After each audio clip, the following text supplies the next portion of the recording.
Look at your hands for a second. They have no claws. Your teeth are flat and small. You cannot run very fast, and you cannot see in the dark. By every rule of nature, you should be something else's dinner. Now picture this. It is 1,000,000 years ago, on a wide African plain, and the night is coming down black. Somewhere out in that grass, a wildfire has caught, and a wall of orange light is rolling across the land. Every animal alive is fleeing from it. The antelope, the big cats, the birds, all of them running one direction as fast as their legs will carry them. All except one. One. A single creature is walking toward the flames. That creature is your ancestor. And the question is simple. Why are humans the only animals on Earth that are not afraid of fire? Here is what you would probably guess. You would guess that early humans were brave or clever, that they walked up to fire because they were smart enough to master it. That is not what happened, not even close. The real story is stranger.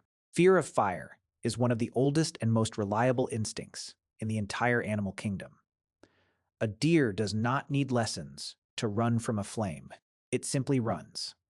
That terror is written into almost everything that breathes. Because for hundreds of millions of years, fire has meant one thing: death. Then, a single animal broke the rule, not out of courage. The ones who could stand the fear lived, and the ones who fled did not. This is the story of how a soft, slow, clawless ape stopped running from the one force everything else runs from. And it may be the single choice that built everything you are. Let's start with the fear itself, because it is bigger than you think. Biologists have a plain name for it.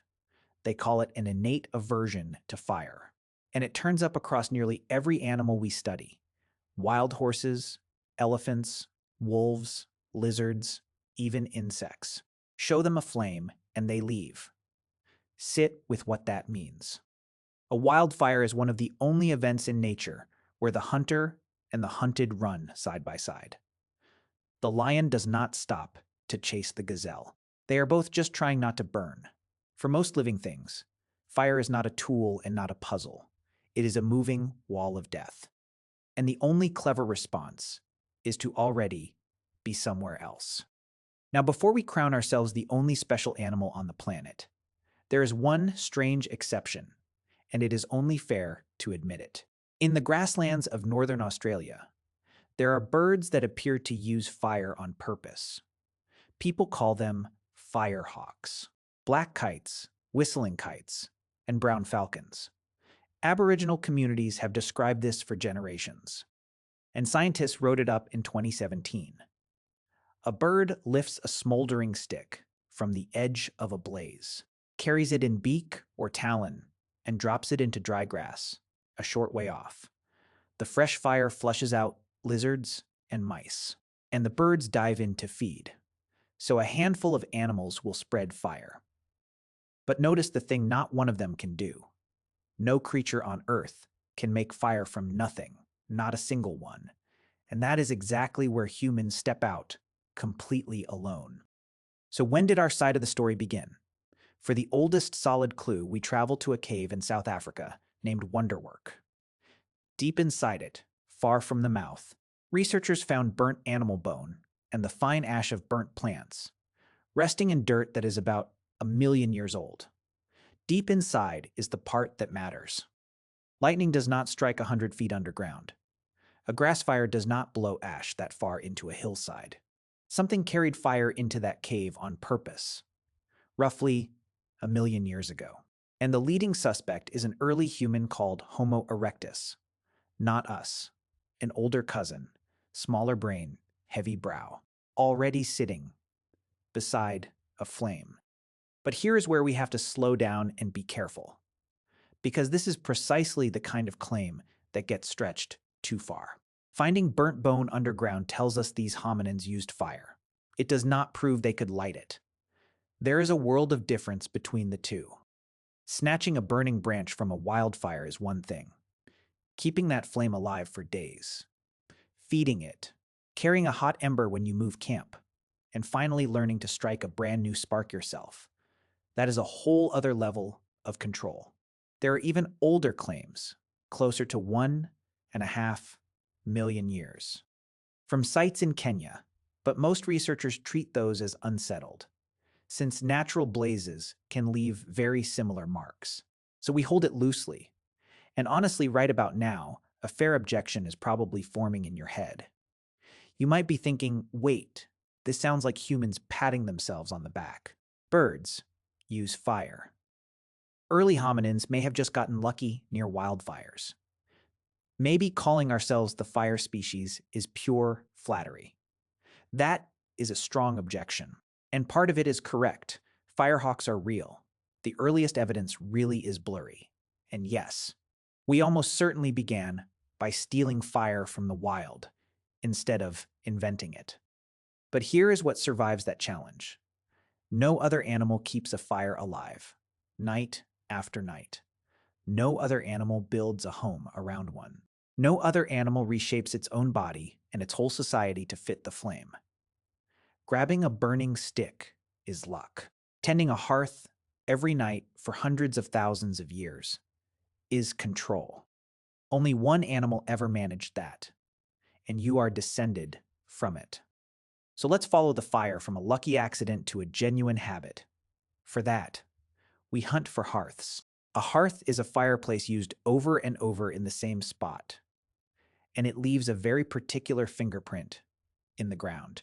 At a site called QSM Cave in Israel, there is a thick central hearth that people came back to for a very long stretch, around 300,000 years ago, at a place in England named Beech's Pit.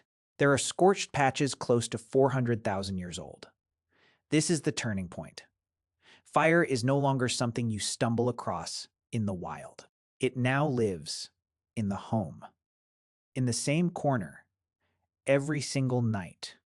Now let's talk about why any of this was worth the danger, because the payoffs are enormous, and the first one is simply staying alive. Remember, the night belonged to predators. In the dark, a leopard or a hyena held every advantage over a slow little primate with poor night vision. Fire turned that on its head. The very instinct that makes every animal flee flame was suddenly working for you. A big cat will not cross a ring of fire to reach a meal. So a cluster of people around a flame became something the world had never seen. A wall of light that the darkness could not get through. The campfire is, quite literally, the reason your ancestors lived to see the morning. The second payoff is warmth. And warmth is a passport. A naked ape has no business surviving a freezing night out in the open. But set that ape beside a fire, and whole regions that used to be lethal suddenly become livable. This is how humans started, spreading into colder and colder country, hauling their fire along like a portable piece of the sun. Without it, our entire story stays stuck in the warm parts of Africa. With it, the whole planet slowly cracks open. But the biggest payoff of all might be the one happening on the fire. Not around it. It is cooking. And this is a spot where we have to be careful again, because it is a leading idea, not a closed case. A researcher named Richard Wrangham argues that cooking reshaped us more than any tool ever did. His reasoning runs like this. Raw food is tough to chew and tough to digest. So a raw eater needs a large gut and long hours of chewing. Cooking does part of that labor outside the body. It softens food and unlocks far more energy from every bite. Look at a human body, and you can see the fit. We have a surprisingly small gut for our size. Plus, a hungry, oversized brain that burns roughly a fifth of our energy while doing nothing at all. The theory says cooked food is what paid for that brain. To be fair, plenty of that energy came from meat and marrow too. So cooking is not the entire answer, but it may be the single largest piece of it. Fire had one more job you might not expect. It made better weapons. Take a spear of green wood and harden its tip in a flame, and the point turns tougher and far more deadly. It runs deeper than that. at a South African site named Pinnacle Point. Roughly 160,000 years ago, people were heating certain stones in a fire before shaping them. The heat altered the stone itself and made it easier to flake into a razor edge. So fire was not merely cooking supper. Fire was quietly upgrading the tools that caught the supper. And then comes the strangest payoff of all. And it has nothing to do with the body, it has to do with time. Before fire, when the sun went down, your day was basically finished. Fire handed humans something no animal had ever owned: extra hours. An anthropologist named Polly Wiesner studied a modern community in southern Africa, the Juhonsi, and she noticed something lovely. In daylight, people talked about practical matters: food, work, arguments, plans. But at night, around the fire, the conversation transformed. It turned into stories, myths, jokes, and talk of people who were far away. Sit with that for a moment.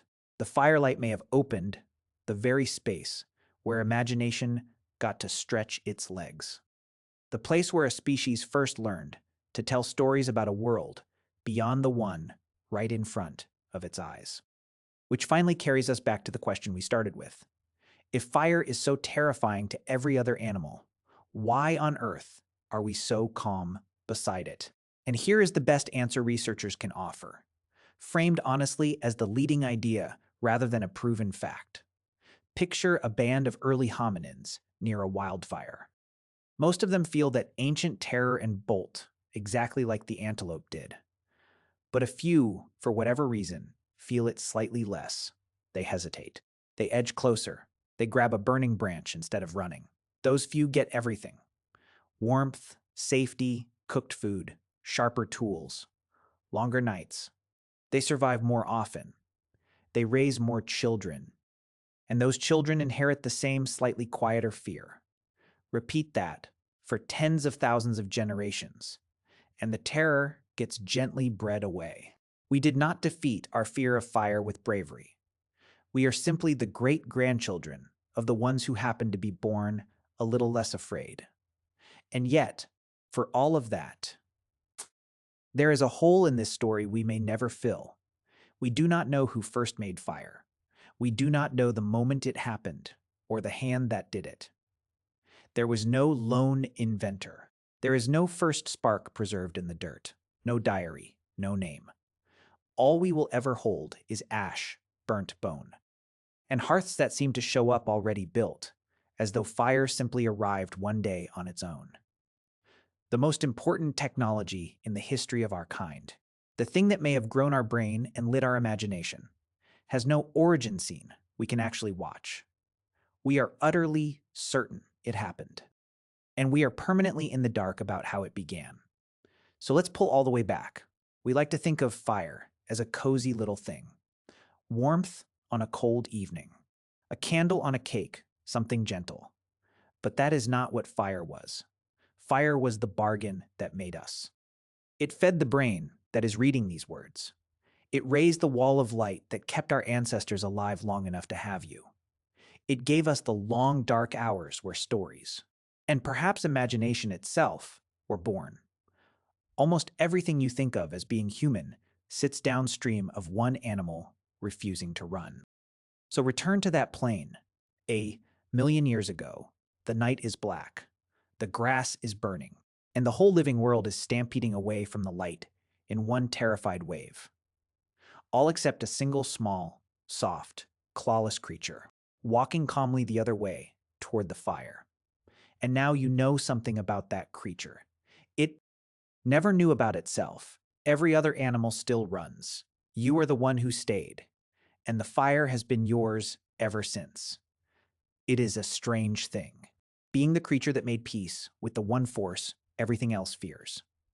The whole planet is packed with little riddles like this, hiding inside the most ordinary parts of being human.